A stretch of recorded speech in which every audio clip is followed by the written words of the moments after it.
Hello guys, welcome to my page. আমার এক শুভাকাঙ্ক্ষী আমাকে ভালোবেসে পলিথিনে করে তার গাছ থেকে পেরে আমরা নিয়ে আসলো। খুব কষ্ট করে আমার জন্য নিয়ে আসছে, ভালোবাসে তাই তাকে অসংখ্য ধন্যবাদ। আপনাদেরকেও ভিডিও করে দেখাবো যে তার পলিথিনে যে ফলটা আছে এটা আমরা কিভাবে খাবো, এটা আপনাদের দেখাবো এবং এর পুষ্টি গুণাগুণের কথা বলছি। বিশেষ করে আমরায় আছে প্রচুর পরিমাণে ভিটামিন সি, যেটা আপনার দৈনন্দিন জীবনে শরীরের খুবই প্রয়োজন। ভিটামিন সি এর ঘাটতি পূরণ করতে আমরা খাবেন। এছাড়াও এটা আছে অনেক ক্যালসিয়াম, যেটা আপনার দাঁতকে মজবুত রাখবে।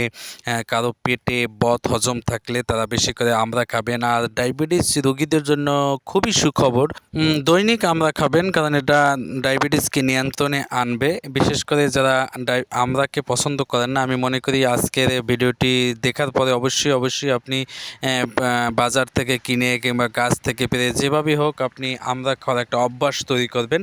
আপনার শরীরের পুষ্টি গুণাগুণ বেশি থাকবে এবং শরীরের রোগ প্রতিরোধ ক্ষমতা বৃদ্ধি পাবে। আপনি যেভাবে স্বাচ্ছন্দ্য বোধ করেন ওইভাবেই আপনি আমরা খাবেন।